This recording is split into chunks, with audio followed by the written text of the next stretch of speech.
it's pretty clear that everyone wants change. The guys who are either really involved at communicating, whether it's on Facebook or whatever online platform there is where we actually get to communicate regularly, people are pretty starving for change, I think. And what I see is, on one hand, they're saying we want change, we want to do things differently, but we just keep doing the same things, making the same decisions. And I really do, I'm with you 100% that a step in the direction of change, whatever change may be, definitely needs to be more open-mindedness and having conversations that maybe aren't comfortable and maybe aren't going to directly lead us where we want to go. But I don't think we know where we want to go yet. But we definitely want to go someplace different. We definitely want change. We don't want to keep having these same problems over and over again. But if we keep making the same decisions, we're likely to get the same results. It's one of those chicken or egg kind of things. I don't know what thing has to happen first, but I do know that surely spending less time ripping on each other and less time hating on each other or cutting each other up, the more time that we spend on coming together and just talking about our musical similarities or our love of doing what we do. Because that's there, right? Even if all you talk about is competitions and trophies, underneath all that is a love of music and a love of playing. Yeah, I mean, I would think that's why, at some point, why we started this whole thing, because we like hitting that thing that makes the cool sound. But yeah, it's like this. I don't know whether it's just a centuries old ingrained way of old school, old country thinking, Habit or what. is certainly a contributing factor. But we need to break away from that. We need to, there's so much excess, needless baggage that sometimes comes a lot with doing things. Yeah. Competitively, especially. Yeah. That we just, snip all that out. Yeah. And I don't necessarily have all the answers. How do you do it? Well, I don't know. It starts from within. It starts with the individual. Yeah. Excuse me, and not buying into, listening what's going on around you. Yeah. Make up your own mind, and find out for yourself. Ask questions, and someone's constantly feeding you one thing, feeding you that you're supposed to think this way, you're supposed to think this way, you're supposed to think that way. Yeah.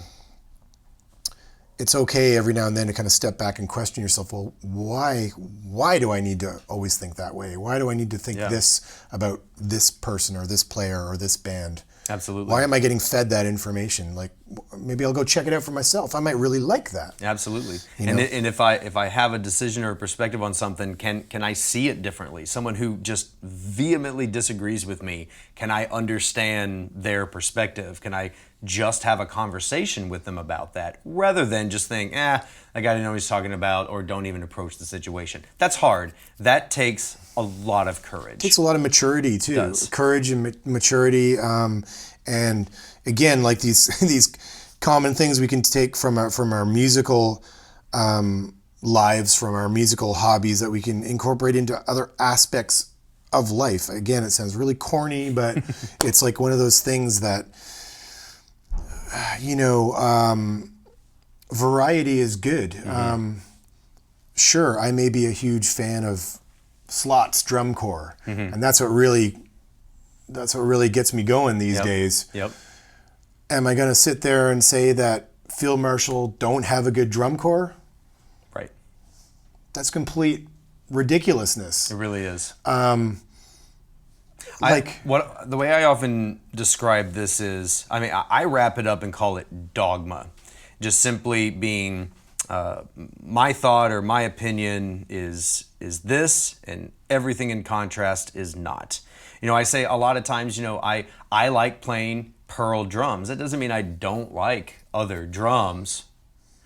And so on and so forth, whether it's bands, sticks, heads, anything else. I mean, just because I have a preference, that doesn't mean that everything that isn't my preference is bad. And it is. It's somehow easy to get in that flow of thought. I've made my decision about couches, and all other couches are awful. And what that does is it doesn't stimulate conversation. It's actually not a conversation at all. It's a conversation stopper, not a starter. And I think that is a place that, I mean, at least our team and the people that we hang out with, I think that we do our very best to look for those things. I like this couch, you like another one. Let's talk about that so we can learn from that conversation and that exchange. Yeah, I agree with you about the couch. The couch, for Right. sure. It's comfy. It's good. No, It's a but good it's couch. also about drums too. I mean, like, I've played pretty much all of them. Yeah. Yeah. and I've managed to get pretty good sounds out of all of them. There's what I prefer. Yeah. And I agree with you. I love the Pearl products. I like the Pearl products on a snare drumming sound as well, you know? But I've also heard some really great cores that play Absolutely. the Andantes, and some Absolutely. plenty of great cores that are playing the Premier stuff too. Yes. You know, 6 of one, half dozen of Exactly. another. There's stuff that you're naturally, like bands, like musical tastes. Sure. There's naturally things you're going to gravitate towards that you prefer, but they're all good. They are, absolutely. And I mean, let's be honest about it. In pipe bands, I mean, this is a great nugget of an example, the whole gear conversation. We only have 3 companies that make drums for us, right? Pretty much, that's yeah. not a lot from which to choose. And if we just, in our minds immediately, am not going to think about and have no good opinion about 2 of them, I mean, I just don't see how that's going to help you or anyone else. And maybe that's a good place to start for a lot of us. Can we fathom having a conversation with someone about a gear or a product company that maybe is not our favorites? And if we have that conversation, how can that conversation go?